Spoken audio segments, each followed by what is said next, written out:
প্রিয় ভাইরা আমার, আসসালামু আলাইকুম। এই যে সরকার অপারেশন ডেভিল হান্ট যে লঞ্চ করেছে, এটা যেন সফল হয়, ঠিক কি না বলুন? এই অপারেশন ডেভিল হান্ট হলে এই যে যত উগ্রপন্থীরা আছে তারা কিন্তু সবাই মিশে যাবে। আর এটা দেশের ভালোর জন্য দরকার আছে কি নাই? হ্যাঁ হ্যাঁ, অপারেশন ডেভিল হান্ট খায় না মাথায় দেয় সব।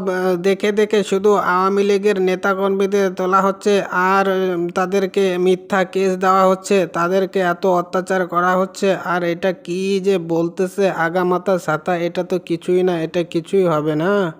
আপা, আপনি চুপ থাকেন। আপনি আপনি এই প্রতিবেশী রাষ্ট্রে থেকে এই সমস্ত কার্যকলাপ, এই সমস্ত কথাবার্তা বন্ধ রাখুন। আমাদের দেশ নতুন করে স্বাধীন হয়েছে। আমাদের দেশ এবার নতুন করে এগিয়ে যাবে। আশেপাশের প্রতিবেশী রাষ্ট্র আমাদের দেখে এবার জ্বলবে। হ্যাঁ, তুমি বলতে পারো না ভারতে বসে আছো, ভারতে বসে থেকে এরকম কথাবার্তা বলো না। তুমি মোদির দালাল হয়েছে, তুমি না কতই কিছু বলতে আমার নামে। তুমি তো সুসুর করে পালিয়ে গেছিলে, এখন তো এসে তোমার বড় বড় কথা লেকচার হয়েছে। আপা, আপনি আর এরকম করে বলবেন না। আমি বলি নাই আল্লাহ আমাকে সময় দেবে, এর বিচার একদিন আপনি পেয়ে যাবেন। আপনি কিন্তু বিচার পেয়ে গেছেন, আপনি এখন কথা বলবেন না। আর কি বলছেন ভারতের কথা? ভারতের আমি মুখ দিয়ে আনি নে ভারতের নাম, আমি শুধু প্রতিবেশী রাষ্ট্র বলবো, তাতে আপনার কিছু যায় আসে না। আমি কেন নাম নেব ভারতের? ভারতের দালালি করতে আমাদের ভালো লাগে না, ভারতের মোদির কথা আমার বলতে ভালো লাগে না। তুমি বাপু বাতালা বন্ধ করো, তোমার বাতালা। তুমি শুধু ওই টাকা ইনকাম করতেই থাকো, বড় বড় এই যে তুমি জলসা করো আর টাকা ইনকাম করতে থাকো, ঠিক আছে? তোমার বাতেলা যে শোনার সেই শুনুক, আমি আর তোমার বাতেলা না শুনি।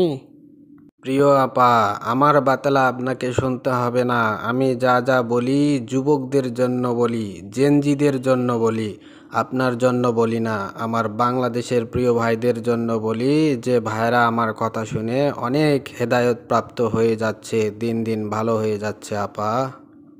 এরকম অবুঝের মতো কথা বলে লাভ নাই। মানুষকে যদি কথা বলেই যদি ঠিক করা যাইতো, তাহলে শুধু মানুষ শুধু ভাষণ দিয়েই বেড়াইতো, কাজ আর করতো না। মানুষকে শুধু বলে বলে ঠিক করা যাইতো, আর তুমি তাই করতেছো। বলে বলে কি আর মানুষ ঠিক হয়? কিছুই ঠিক হচ্ছে না। তুমি ভালো করে খবর নিয়ে দেখো।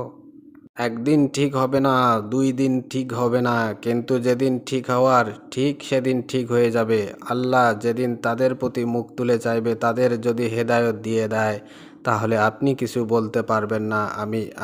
আপনি কেউ আটকায় রাখতে পারবো না তাদের হেদায়েত থেকে। সবই আল্লাহর ইচ্ছা।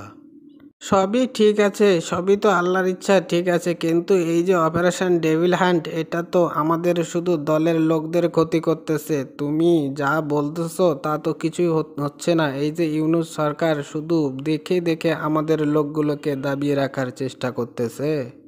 আপা, আপনি মিথ্যাচার বন্ধ করুন। আপনি মিথ্যাচার বন্ধ করলে সব কিছু ঠিক হয়ে যাবে। এরকম হওয়ার কথা নয়।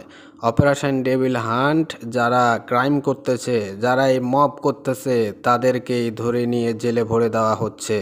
তাদেরকে যদি সাফাই না দেওয়া হয়, না করা হয়, তাহলে দেশটা রসাতলে চলে যাবে। আমরা যে স্বাধীনতা পেয়েছি, সেই স্বাধীনতা আমরা আর খোয়াতে চাই না আপা। আপনি চুপ থাকেন। আপনি প্রতিবেশী রাষ্ট্রে ঘুমান, আপনি সেখানেই থাকুন, সেখানেই পানি পান করুন, ভাত খান, ঘুমান, সেখানেই থাকুন, সেখানেই ভালো থাকবেন। বাংলাদেশের প্রতি আর আপনার নজর দিতে হবে না। আমরা ঠিক ভালো থাকব, ভালো হয়ে যাব, এগিয়ে যাব, তরক্কি করব, আপনি শুধু দেখতে থাকবেন।